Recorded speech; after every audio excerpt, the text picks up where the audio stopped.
headlights only go out in like a V direction, so this is all that I can really see. This creature comes sprinting right out from over there and heads towards the barrel. All of a sudden, there's a giant one behind me, and it threw something or hit something, and I got out of there. That thing let out a scream like I had never heard in my life.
Before we continue with the video, let's take a moment to talk about today's sponsor. Step into a world of mystery, beauty, and adventure. Welcome to June's Journey. June's Journey is a hidden object mystery game set in the 1920s, where players step into the shoes of June Parker, a strong and independent woman uncovering secrets about her family's past. The game combines puzzle solving with narrative progression as players explore beautifully crafted locations, interact with intriguing characters, and solve challenging hidden object scenes. As the story unfolds, players also have the opportunity to decorate June's mansion and build her dream while also creating your own island. Explore stunning locations, solve challenging puzzles, and search for hidden objects in every corner of this captivating world. June's Journey is available on iOS, Android mobile devices, and PC as well. Download the game today for free with the link in the description below or by scanning the QR code on screen.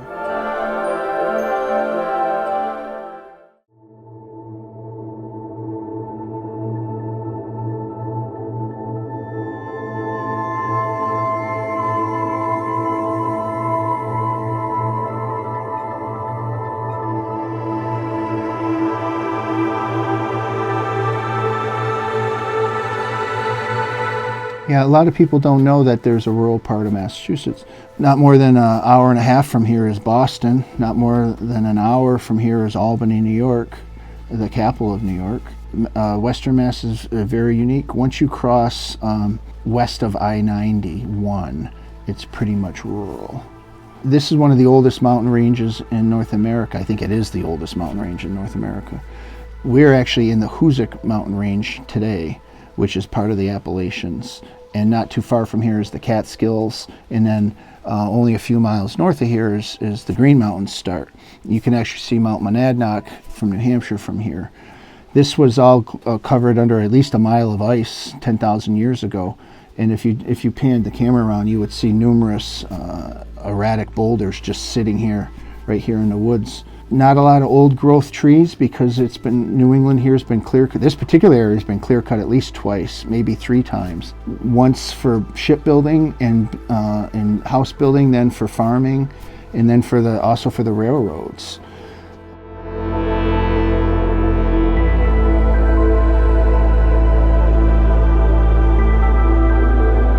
You look at on the map, it's not one of the biggest states, but it's pretty vast once you get past Central Mass and you head west. That's where it gets hilly and the elevation.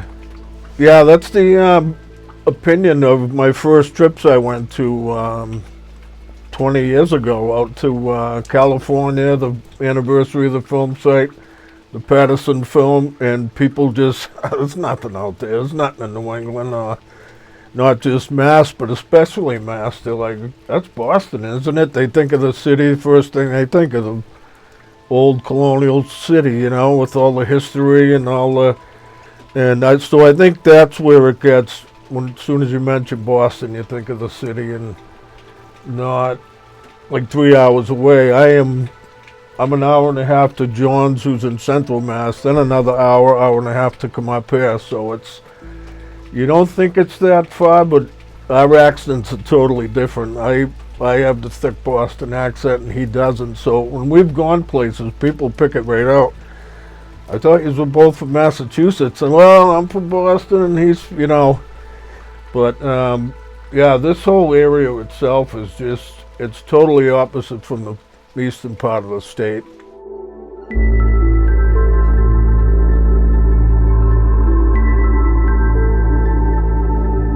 We are in the town of Savoy, Massachusetts, one of the highest elevations. We're at about, I'd say we're at about 2,100, 2,200 feet right here in Savoy State Forest.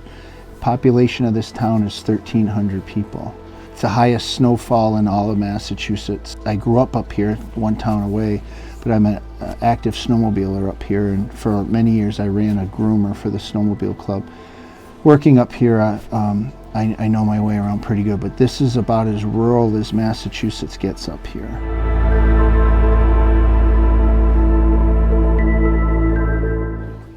While I was in high school, I had the pleasure of meeting Governor Mike Dukakis in the mid-'80s. My parents were both politically involved, and the governor had visited our house for a big event in town, and I had a chance to corner him and say, hey, Governor, how do I get one of those cool jobs at the state park that I see some of my older friends working at?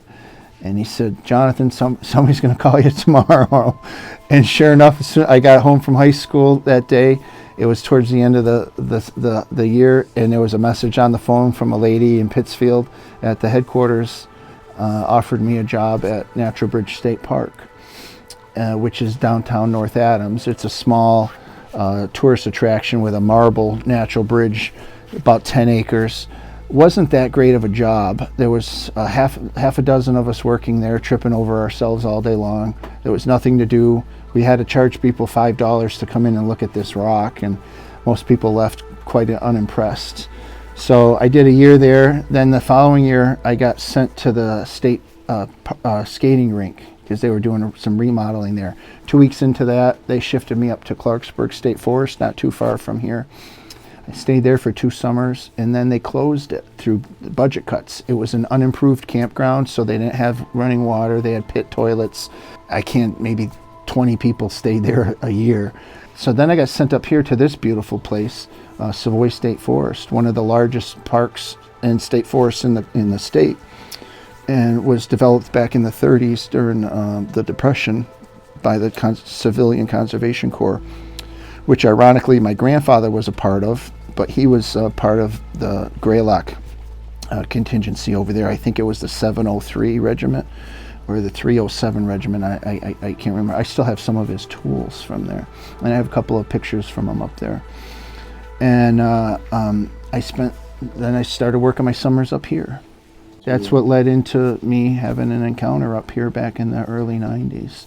I was mostly on the day shift, then through attrition, people coming and going. So this really isn't a job that you could make a career out of, because it was a long-term seasonal job. So basically snow to snow, and you get laid off. You never knew if you were getting hired back. And I had transitioned to the night shift, and the night shift is mainly here because of the campground, which we're sitting at right now. In the summertime, this is a very active place, full of life, full of summer campers and visitors from all over New England, all over the world. I met people from all over the world up here. It really taught me a lot of people skills and how to interact with people, how to control your temper when there's a problem, and conflict resolution. These people are making too much noise. People are camping on top of each other. But it was a great job. Just couldn't make any money up here, and didn't really have a career direction up here. And I was, in school still, but it was a great place to come of age, so to speak.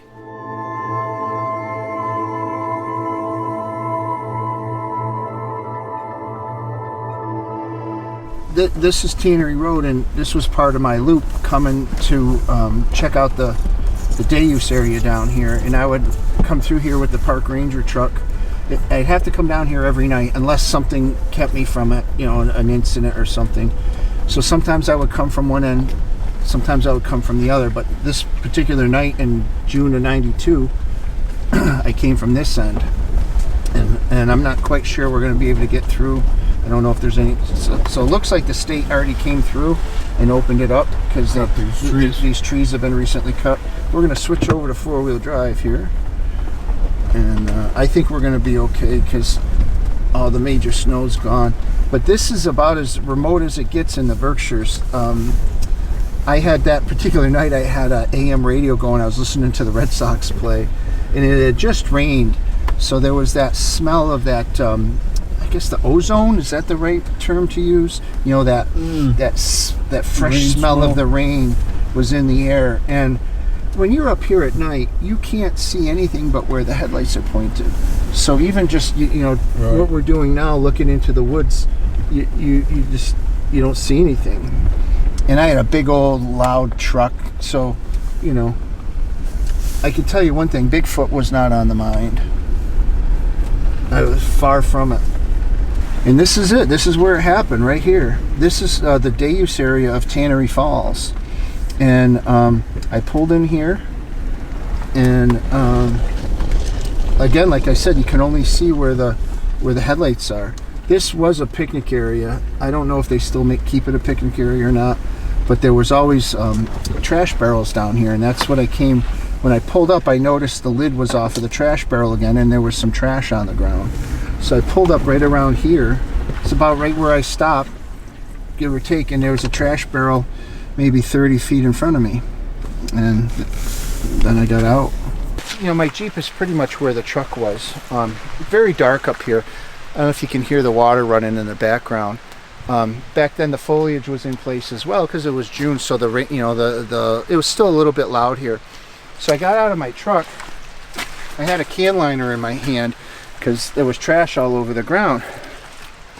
I got about right to here, and I hear something over here. Smashing, crashing, sticks breaking, whatever. And mind you, the headlights only go out in like a V direction, so this is all that I can really see.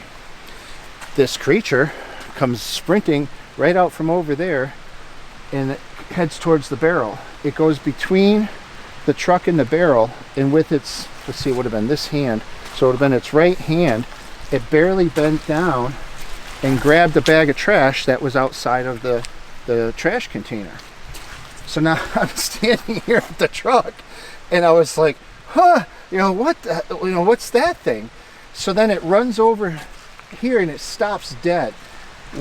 Right between where the antenna and the cab of the truck was, it turned its whole upper body and looked right at me. And these golden amber eyes looked right at me. Probably about 6 feet tall, maybe just a tad bit taller, just taller than the cab of the truck. And it was not big, it was slightly larger than me. And what I noticed was this long hair. It looked pretty, if that's the best way that I can describe it. It looked groomed, like somebody had combed it, and this part looked human. Everything else didn't look right. It had no shoulders, I'm sorry, no neck, and just like a crown, big fat forehead, and you could definitely see a crest above the eyes. But it looked like it was thinking, and it's probably thinking the same thing I was thinking, like, holy crap, what's going on here? Didn't say anything, nothing, and then it turned and ran this way. That's when I took every bit of energy to get myself back into the truck. I grabbed that steering wheel, and everything slowed down. Like I couldn't get in the truck fast enough, but it felt like it took an eternity. So I get into the truck, and I slam the door, and it had one of those old style locks, and I locked the door. All of a sudden, there's a giant one behind me, and it threw something, or hit something, and I got out of there. That thing let out a scream like I had never heard in my life. Before I took off, I had the microphone in my hand, and I had keyed the repeater up, which the only way you can talk to anybody is the mountaintop repeater up here, because we're pretty desolate up here. And I remember I hit the repeater and then I dropped the mic. I'm like, what am I going to say up here, And I took off out of here. And it's a good 5 miles back to the ranger station. And I don't think I took my foot off the gas pedal the whole way down these bumpy roads. That's the Reader's Digest version of it, This thing that was over here, that was behind me,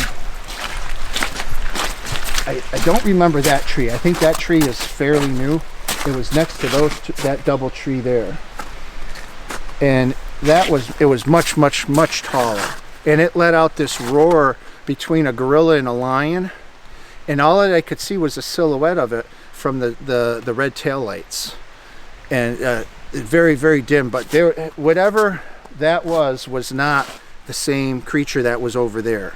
So I got in between possibly its child or its offspring, because it was definitely two different size creatures.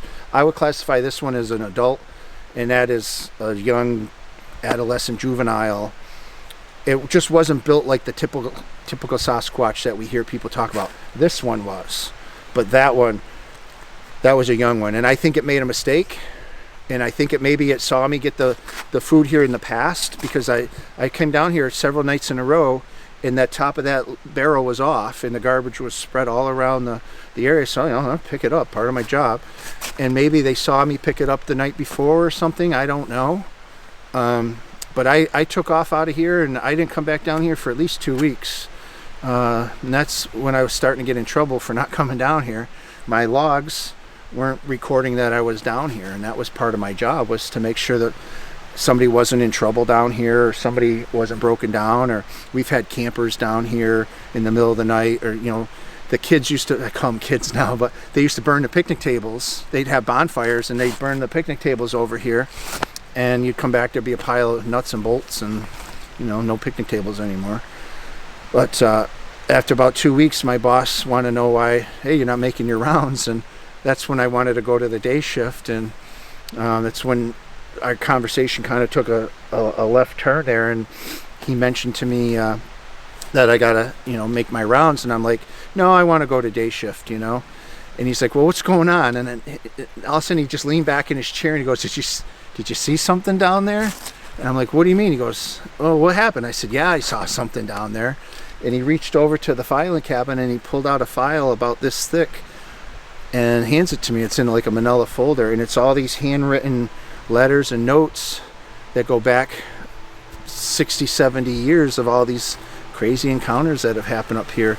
UFO encounters, these hominid creature, Bigfoot type creatures, people seeing them up here. So, one person said they saw a real skinny one up here that was tall and reddish. That one's actually been reported to me several times 2 towns away from here, in an area called Wendigo, which is, we all know we're not supposed to even say that word, I guess, superstitious to say that name. So we had these calendar books, maybe about that thick, and every night or day you would just put your last name and what you did for the day. This was analog at its best, way before computers. I'm sure everything has been computerized up here since then. But you would just write it in there, and what was unique about it is everybody used a different penmanship, and so like you knew, oh, that was John wrote that or whatever.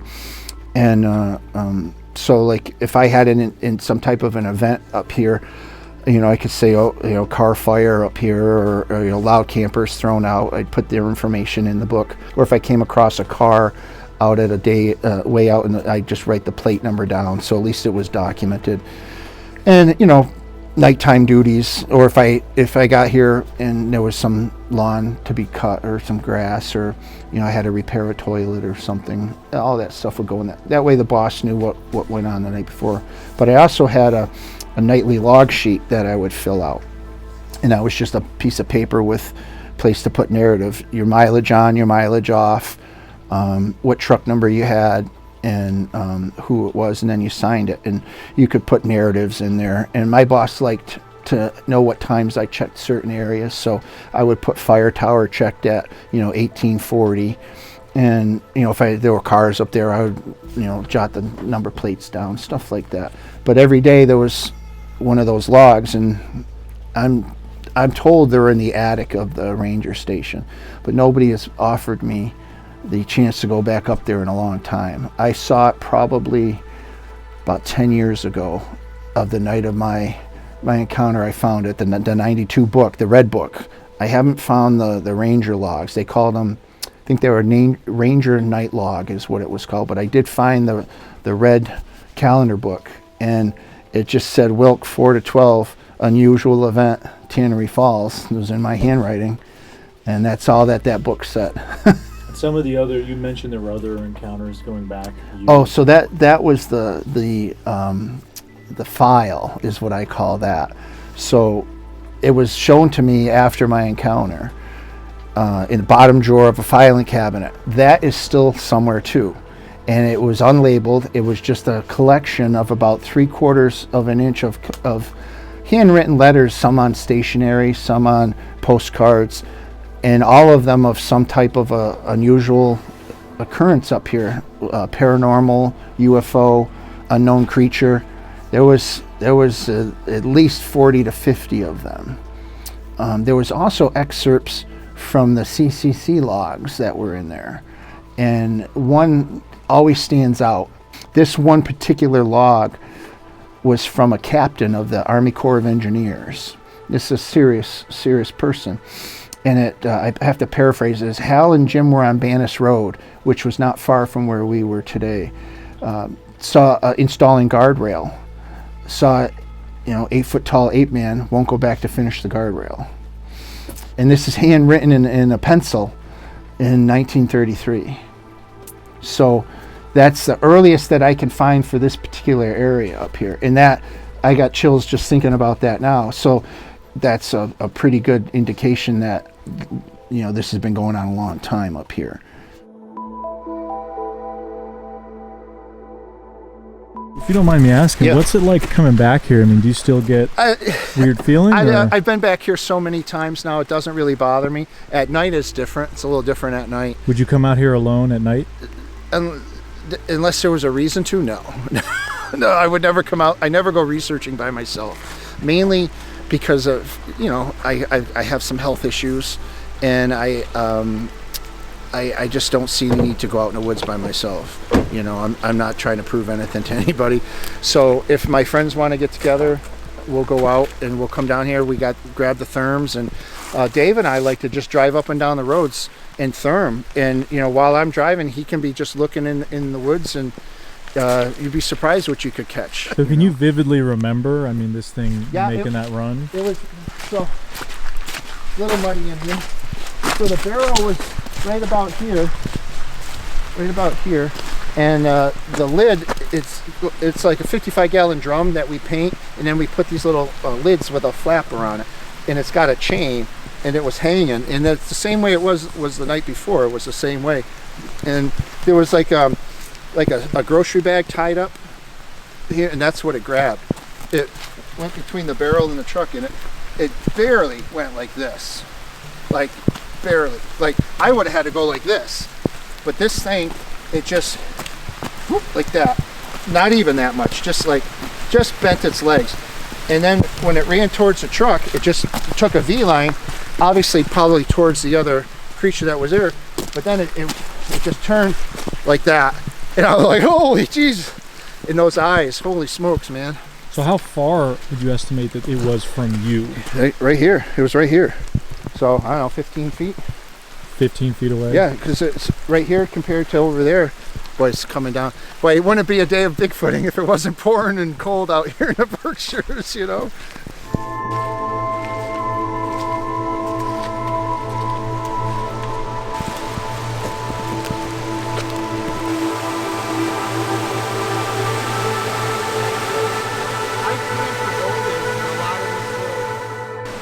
And but look how clean the water is. So there's water sources galore up here. Yeah, water and food. A lot of skunk cabbage up here. A lot of acorns, ferns. There's a lot of old orchards. So a lot of old apple orchards. And that's where you see the deer at night, eating all the fermented ones. They get drunk. So maybe the Sasquatch knows to eat the fermented ones too. I don't know.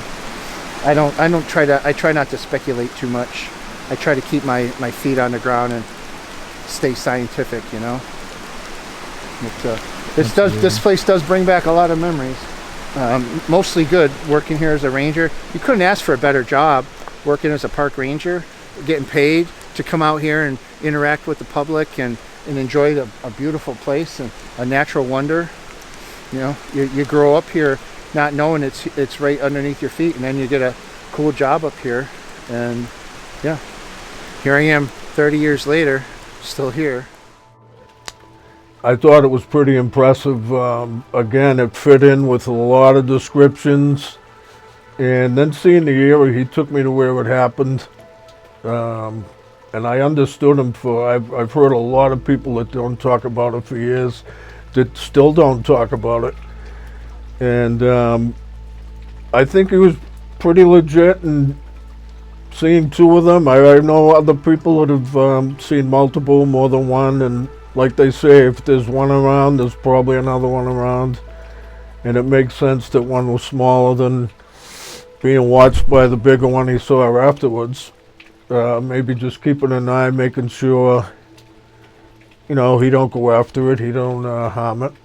But the place itself was really, once I actually got there with him and seen the place, it was really made sense that, wow, there could definitely be one here. And there's been other sightings in the area, so he wasn't the first, and just a long history of it. So yeah, that's the brief synopsis of Tannery Falls for me here in Savoy State Forest. It was the beginning of the end for me for working up here. The Ridicule, I mean, word got out, and the Ridicule was pretty bad, and I can't remember who the philosopher is, but he had a theory. It's like when people don't understand what you're talking about or don't want to believe what you're talking about, they'll mock you. But once they have an encounter or they see something that, or you can explain what you saw or present that, then they'll change their mind. And I got to do some back research on that. It's been a while since I've looked into, I've heard that the philosopher's theories.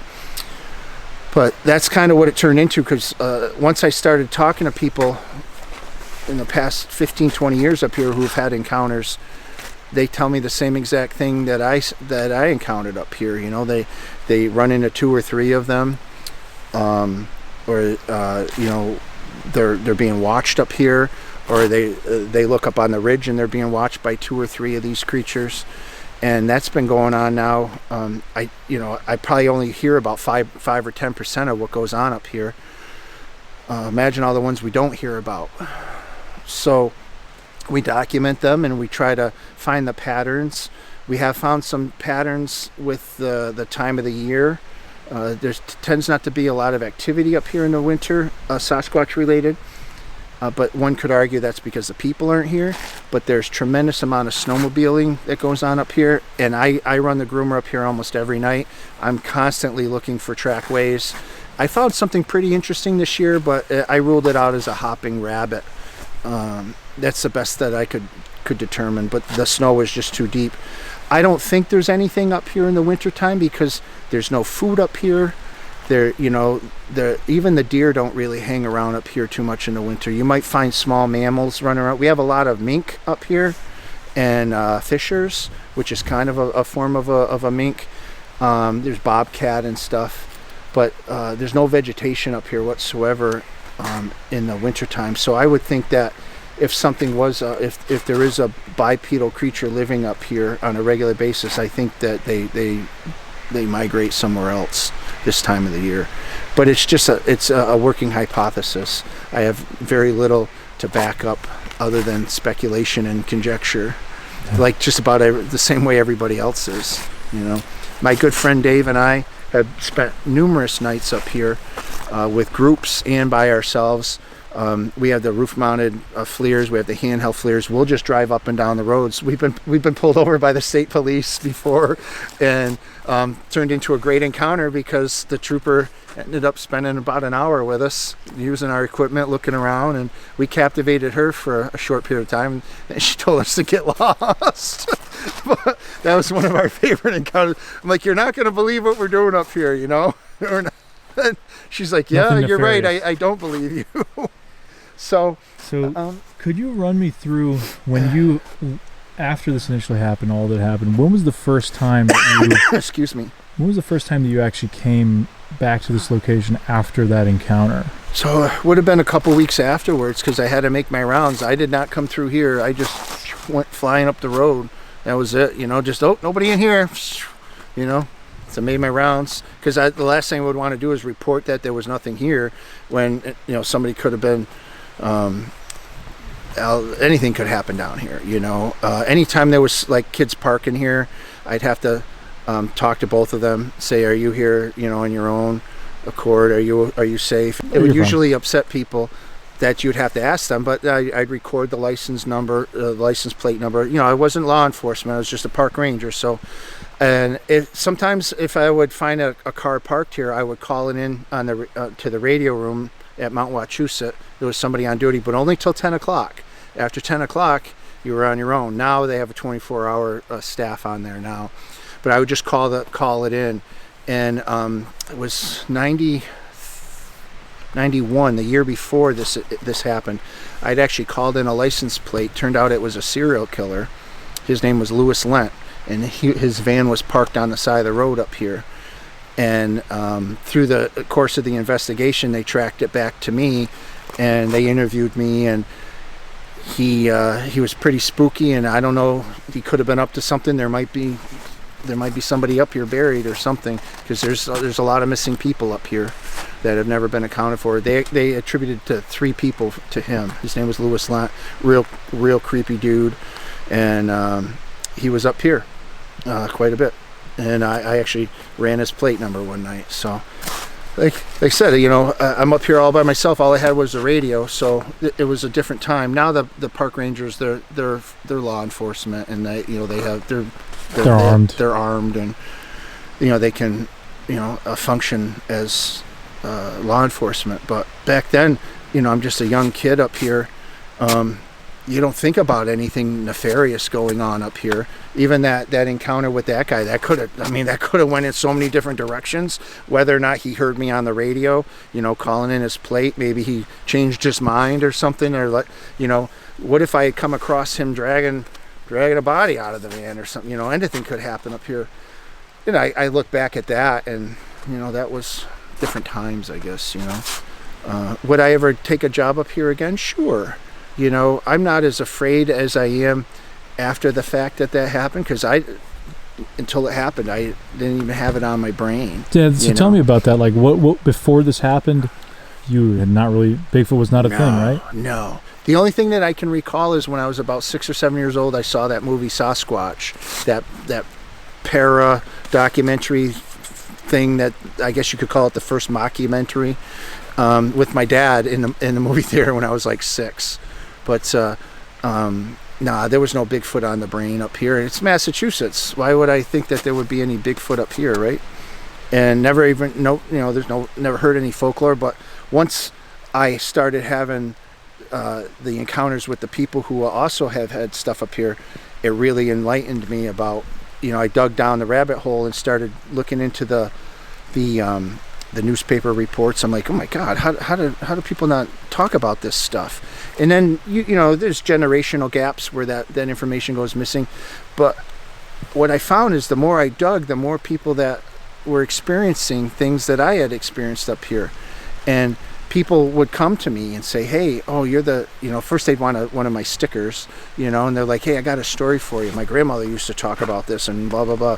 And I started a little experiment. Whenever I'd be in a group of people, I'd bring up the subject Bigfoot, and at least one person would have a story of some sort up here, or their grandfather had a story, or their uncle. There's a lot of 7 or 8 generations of families up here, so that those stories go between generation to generation, and they go way back up here, back into the 1700s.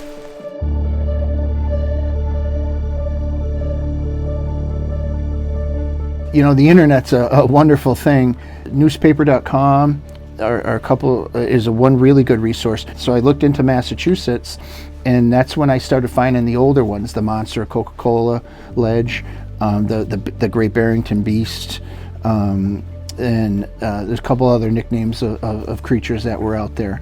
And here's one right here in North Adams from the early 1800s, late 1700s, and then the earliest one that we could find was down in Great Barrington, was 1774. So it was the mayor of Egremont, which is the town right next to Great Barrington, and the local constable. They were out deer hunting and came across an ape man, and they were both pretty stirred up by it, and they went in their own directions. But these are two credible witnesses. A couple hundred years ago, people were still wearing British military uniforms here back then, and we were governed by the overlords from overseas, and I guess probably the treason was just starting up right around then, where the talks of getting no taxation without representation started right here in Massachusetts. Downtown Boston is where all our founding fathers decided that they were going to commit treason, and so there's so much history here in Massachusetts. Without getting off onto the sidetrack of that, but the spectacular part of these sightings is that somebody put it in writing, and it was worthy. Back then, it was a big deal to create a newspaper. Each letter had to be hand set and pressed. I have a copy of that at home, of the Great Barrington Beast article.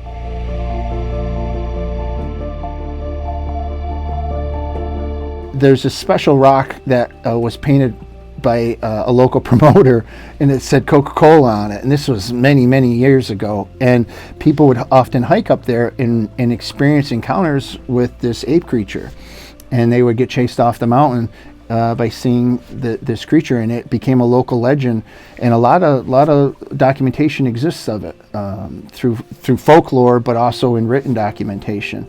And to this day, people say they still see them up there, and which is the base of Mount Greylock, the highest peak of Massachusetts, and also where the Appalachian Trail happens to come through. Probably about half a mile from Coca Cola Ledge is the Appalachian Trail coming up over the top of the mountain.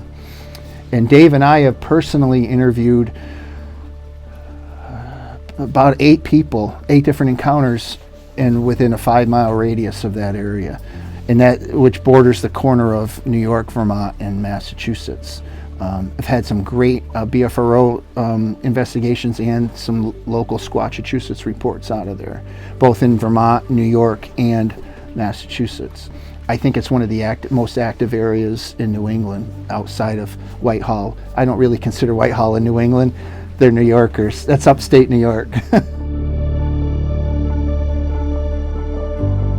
October Mountain State Forest was named by Herman Melville when he was writing Moby Dick. He lived out that way and often observed the mountains and how beautiful the October glory was of the mountain, and named it October Mountain State Forest. Well, then it became October Mountain State Forest. There's a lot of recent stuff from the 80s on up to now. It's been kind of dry lately. We've had a few BFRO expeditions up there, and there's been some interesting footage that's been taken with a FLIR camera, but it hasn't been studied enough, and I don't possess it. It's not part of my repertoire, so which is disappointing because I don't think anything's being done with it. However, reports still come in from the area, and a lot of them surround this Camp Eagle, which was a Boy Scout camp back in the 70s. There was regular sightings by the staff and by the campers of these creatures out there. There was one back in the 80s where half a dozen people saw the same creature 2 nights in a row. That was in the local Berkshire Eagle newspaper, and I've spoken with the gentleman a couple of times. And he doesn't want much to do with it, but he was very helpful, talking about it, and but just doesn't really want anything to do with it anymore. And it was surprised that I was able to track him down. But nowadays, it's pretty easy to find somebody. I would say my own experience, he was mentioning earlier October Mountain, where I did see a glimpse of something peeking from behind the tree in October Mountain. And again, it goes into, we all saw orbs afterwards. Something was going back and forth between the trees. And then it just kind of faded out, and something kind of went up the tree. It looked like a blue. To me, it was blue. And it just kind of skidded along the treetops, and it was gone. I'm not saying that's what it was, but to be seeing this through the thermal, and then to have this like within the same minute.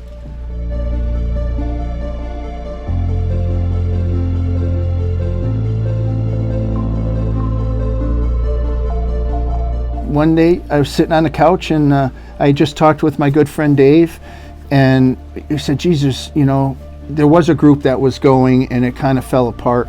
And I said, why don't we try to get some like-minded people together? That outing that Dave and I had, it was a lot of fun, and like-minded people. I said, there's more going on here than I think we really realize. And I just came up with the name. You can kind of add just about anything to Chusetts, you know, but Squatchachusetts just kind of rang out, and I thought, here's a great way to reach out to people and create a group of like-minded people and share stories and collect data. And I didn't think it was going to take off like it did. I think there was a lot of activity on the television with television shows, and people. There's a whole different generation of people that were more accepting of the subject, and I had dismissed it for many years. And I said, well, here's an opportunity to relive some trauma in my life and try and work through it.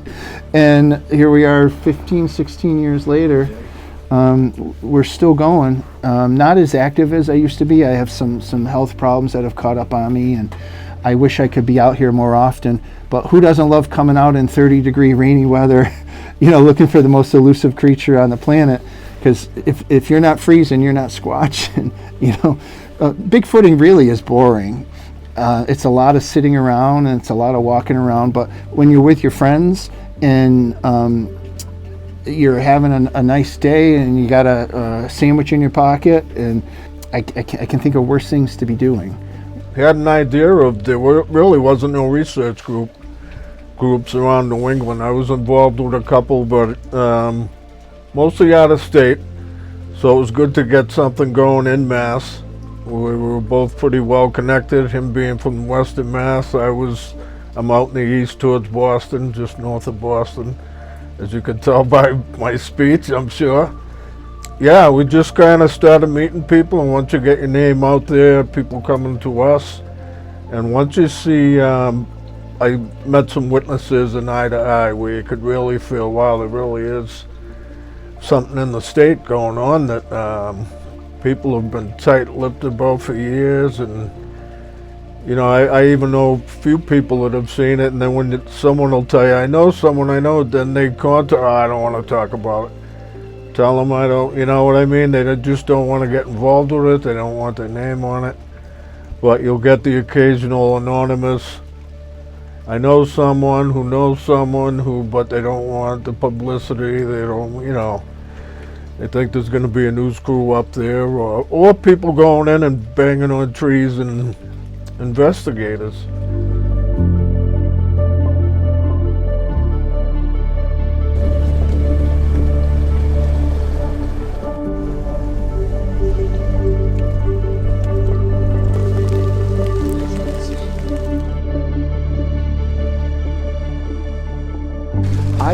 We run into them all over the place, and I've seen these things everywhere, and some of them look just like this. Now see, those look like they have saw marks on them, and that can be explained because we cut the brush in here for the snowmobile club, and they may have been picked up, but we didn't do that. Something with hands did that. That didn't fall like that, and I know none of us did that. Why would somebody do that? I think they're markers. I think they're like road signs. I've seen ones with stuff pointing. I've seen them twisted, like angry, really upset stuff. And I've seen a lot of these teepees. See how they're just, the stuff's just laid there, but then that stuff's interwound. I don't know. I can't explain it, but they're everywhere. That whenever there's an encounter, It's the first thing I look for. When somebody says, oh, I saw something crossing the road, the first thing I look for is these things. Dave and I found a 5-acre plot up in Vermont, just over the Mass border. Every tree in that 5 acres had one of those against it. Was somebody bored? Doubtful. We don't know. I mean, we're here, so it doesn't mean... I mean, we're right on the main snowmobile trail for Savoy up here. I run a groomer through here maybe sometimes twice a day in the winter. There's probably 200-300 sleds a weekend day, on a Saturday that come through here. So, but the snow this year was 3 feet deep. I know that wasn't there last year, but we brush, and we didn't come out here this past winter to do any brush cutting. So it was a year ago. Some of those are twisted off, but you can see some of them are definitely cut. And that's what we have this brush saw, and we cut it back so that the groomer can fit through here. That is what I call interesting. And that's all that I can say about it, because we're standing here. It doesn't mean somebody didn't go over there and build that, but why would somebody build that? Thinking that we might be here someday to find it. It's right on a trail, just in where we find them all the time. Is it marking a trail saying, hey, this is where the humans come through, or however they classify us? Or, it's very clear that there's a deer run through here. Is that marking the deer run? Because the deer run goes right through here. I can see it right through there. So it's right on a deer run. Is that marking the deer run? Possibly. It means something, Go back to Close Encounters. Remember all those people drawing those things? It means something. What does it mean? I don't know. It means something. The preponderance of evidence says there's something related to Sasquatch, because every time there's a sighting, we find these things. And they're intricate. Sometimes they follow geometrical patterns. This one's pretty intricate. As you can see, there's different species of trees in there. The ones laying across catch me pretty, Is it a blind? Is it there so they can hide behind and wait for a deer to come through? I don't know. It's all speculation. Everything is, it's all, but the congruences to the sightings and these things, you can't dismiss it. I mean, sure, you can dismiss it. Anything's dismissible. But I wish I had more answers. Someday these things are going to be tied in. Somebody's going to film a Sasquatch building one of these things. And then we're going to be able to study them more.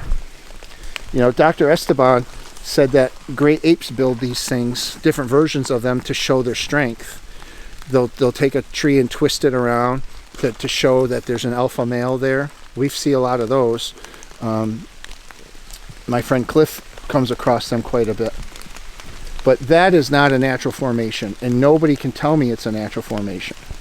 There's cuts there made by probably my snowmobile club, but we just as you can see, there's hundreds of them laying here in the woods.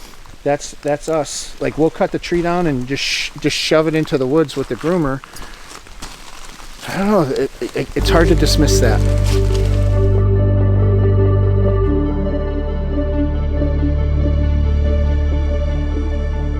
So one of my weak hypotheses are that maybe these two creatures were here in the garbage barrel, and they heard my truck coming, and they saw the lights coming.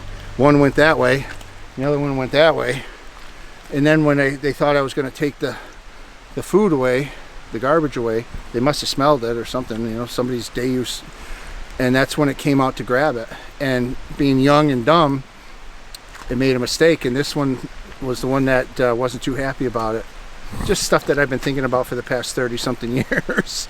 Every time I come down here, I think of how bad it could have went. 5 minutes difference would have never happened. Who knows? It's one of those forks in the road in your life, and I've had plenty of those. My life's been a bit of a roller coaster, ups and downs, and Hawthorne, families are always rising and falling in America. I'm not a philosophical guy. I try to just not think about stuff too much, but you can't help but reminisce on this life-changing event out here. I would have never made friends that I have. I would have never made the enemies that I have.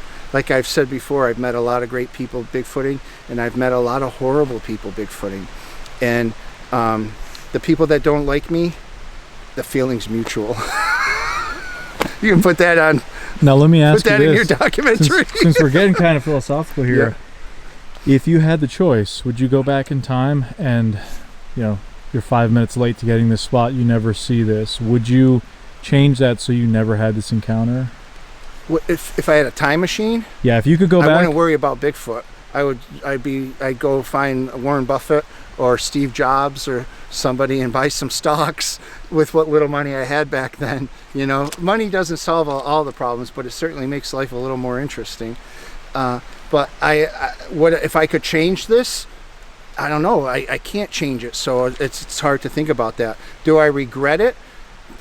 It didn't do me many favors, I can tell you that, at least initially. Later on down the road, everybody talks about Bigfoot now. Everybody and their brother's got a podcast or doing library talks and stuff like that, and that provide zero amount of research. Dave and I are out here following scientific protocols. We're documenting things. We take the samples. We're involved in a pretty exciting project that I'm not allowed to talk about. Now let me ask you, as somebody, you got a lot of people get into this topic because maybe they saw Boggy Creek, Patterson Gimel film. That's one category. The other category is people who, like yourself, had an encounter and that led you into the research. Now, obviously, without mentioning the specifics of the study, but is it vindicating to you that somebody you've been ridiculed in the past for having this encounter, it hasn't done you favors? Are you now? Does it kind of, I don't know what word I'm looking for here, but is it vindicating to know that there's actual research in this effort going on? The little bit of research that is going on, sure, it's vindicating. I didn't really think that much about that because I've never been searching for validation. I've been searching for answers for myself, and along that journey, I've encountered a lot of negativity and a lot of positive things. I've been all over the country. I've met some of the most educated people and interesting people who have mentored me into what I was doing wrong and helped me along the way. And I've never been waving a flag saying, look at what we're doing up here. I don't believe in that. I think people will see what you're doing all by itself. And that's the philosophy that I'm taking. Nothing irritates me more than the people that are trying to get attention out of this. And I can say with a clean heart, a pure heart, that we're not looking for attention up here. You're only the second people that we've ever done. We've done this with small town monsters before and now today. And this is, I get asked to do stuff all the time, and that's not what we're doing. I don't want somebody to use me for their personal benefits. I don't know why people look for attention like that. And then when you don't know what you're talking about, like if you can't even tell me a single Bigfoot book that you read or a single person that you've been mentored by, I don't see what you're up to. Because what's the purpose of running around pretending you're on a TV show? I think Finding Bigfoot did a lot for the community, but it also brought out a lot of other things too. And I'm not trying to put myself on a pedestal. I'm just a humbled amateur citizen out here trying to get answers for myself and enjoying the time that I spent out here with my friend Dave. Dave and I, like I said, we've been all over the country. We've had some pretty wild experiences. We've run out of the woods more than once. We've had the living crap scared out of us. We've had plenty of things that we cannot explain that have happened to us. And Dave has had some interesting things happen. He wants to see one up close. I'm all set. I'll be more than happy to see one from a distance or safely from in my car. I don't want to be the Jim Fowler. I want to be the Merle Perkins. Does that make sense from Wild Kingdom, where poor Jim's out wrestling the alligator and Merle's inside reporting, with the cameraman while we sit safely in the Land Cruiser. Jim's trying to get the sample of the alligator dung, right? I'm okay. I don't need to see another one. I know what I've seen. I've had several encounters up here. This was the most intense thing that's pretty much happened in my life. I've been to disasters all over the country working for the government, and I've seen things that just nobody really needs to see. This was probably one of the top traumatic things I've ever seen. I've seen horrible accidents. I've seen horrible tragedies my whole life, but this affected me more than anything. It nearly ruined my career up here, and it tore my friendships apart with people. And because how many times do you want to be ridiculed and be laughed at? It gets old, you know. And so it was a good 10, 12 years where I didn't even discuss it or talk about it. And then all of a sudden it came back into pop culture, and I started. Cliff Barackman was one of the first people I reached out to. We just slowly grew. Dave was one of the leading forces in our group because he had already had so many contacts. Dave has been doing this at least 10, 12 years before I have, and we started going to events and meeting people, and Dave already had established himself as a well-respected researcher, so people kind of gravitated to us, and here we are. You know, we've had members come and go. We try to be as welcoming as we want, but sometimes people come in with their own agendas. They try to harvest what we have and then take off, and so I'm skeptical with who I associate with, and I think other people probably feel the same way about me. I'm not going to lose any sleep over that. Well, I'll say this just personally, you know, you guys were some of the first people I met in this topic. I'd met some other people that I also don't really associate with anymore, but you guys are some of the first I've met, and I've considered you guys some of the best friends in this topic since then. It's been over a decade now. Yeah. And you guys were very welcoming. I mean, the first time I tried to buy a hoodie or a shirt off you, you flat out refused my money. Yeah. I had to like force it on you. You were like, no, we don't do that for friends. And you've always been a resource that, you know, myself as an amateur researcher, and now I do a lot more on the film side, can always reach out to and be like, hey, you know, what's going on here? Or, hey, would you be interested in doing this? Right. And you guys have been just... I remember you were trying to track somebody down. I'm like, I don't know who that is, but let me make some calls, and we were able to find the person you were looking for. And we have a great network. There isn't anywhere that Dave and I can't go in the country where we can't find somebody to go squatching with or to research. You know, we'll be at an event and people come up, hey, Dave and John, I've been following you. I'm like, Dave, who's that? He's like, I don't know. You know, and we like to know that people at least recognize what we're trying to do out here. That's all. You know, like I said, I'm not looking for any validation. I'm looking for some personal answers. I know what I saw. I don't know what it was. I know what it wasn't. It wasn't a moose. It wasn't a bear. It was something that was thinking the same thing I was thinking. It was processing something in its expressions. It was not human, but I'll tell you what, it wasn't too far off. And you know, to think that something like that is living out here rogue, you know, I think they're always on the move. I think, you know, the evidence that we find, they're not staying anywhere, because you would run into them all the time. You know, I've had like 5 decent encounters up here in 30 years, and I'm only up here maybe twice a month. You know, in the wintertime I'm up here every night because I'm out grooming the snowmobile trails, but there's not much going on up here at night. You know, the few tracks you see, they're moose or they're deer or something. Yeah, is it gonna be solved soon? I think the species is gonna be recognized soon. I really do. As we stand here, you know, less than 50 feet from where you had this right here, life-changing encounter. Right. You know, it's a perfect day to be out here too. This is a typical squatchy day in the Berkshires. Rainy, cold, muddy, and the only thing we're missing is the thunderstorm. But it's end of March. People start coming out here again, and I'm hoping that I have enough feelers out that people come to me. You know, there isn't anybody up here that lives up here that doesn't know to reach out to me if but a lot of people don't talk about it. Just wearing my shirt, a lot of times people come up to me, oh, where'd you get that? You know, oh, you know, my grandmother said she saw something. Or one time I was coming home from work not too far from here, and one ran across the road. I'm like, all right, I got to hear about it. Let me hear about it. And I document it, and we put it into the database, and you know, we're looking for those patterns. You know, every June, oh, geez, people are seeing them here. But then again, every June there's people here. So how good is that data? It's raw data. Am I ever going to do anything with it? Probably not. But my notebooks will always be there. My data will always be there. And when I'm long gone, hopefully maybe somebody someday will be able to make sense of it. You know, I'm not of any caliber of most of my mentors out there, but I like to think that I've come a long way in the past 15, 20 years, you know.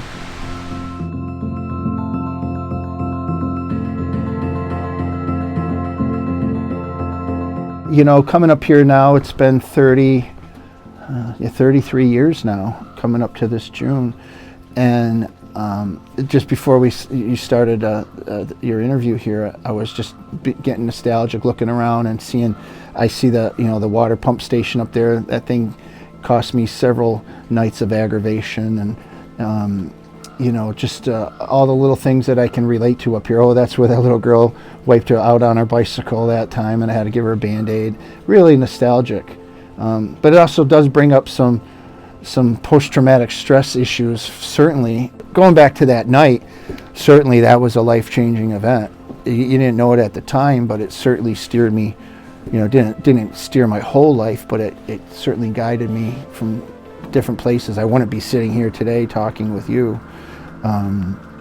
trying to record this thing for historical purposes or for just documentary purposes. When I'm gone, at least somebody will have this as a reference, because I know there's other people up here that have seen them.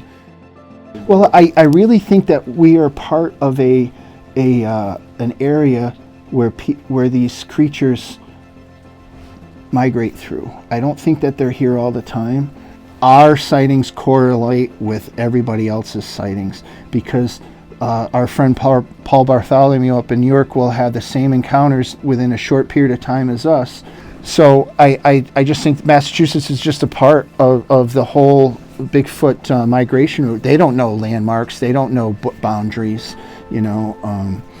If you didn't know there was a boundary, you wouldn't know you're in Massachusetts or New York.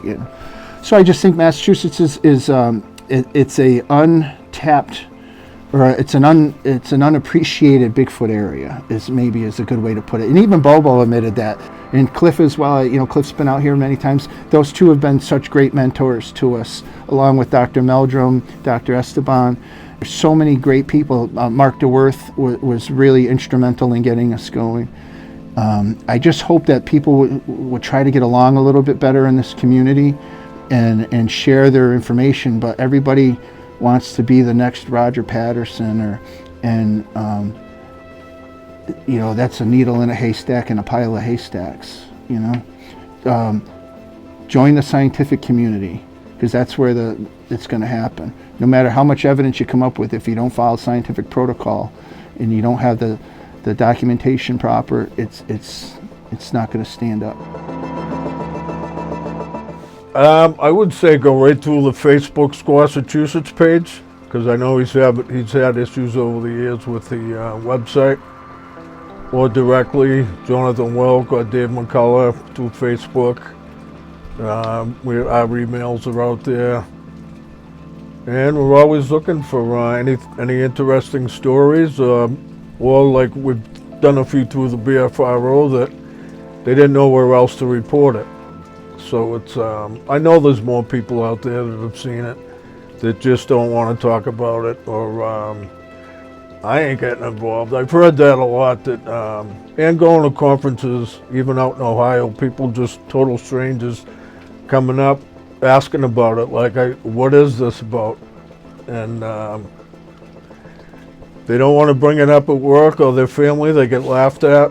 It's the same old story. It's been going on for years, that it's taboo.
June's Journey is available on iOS, Android mobile devices, and PC as well. Download the game today for free with the link in the description below or by scanning the QR code on screen. Your adventure is just beginning. Download June's Journey today.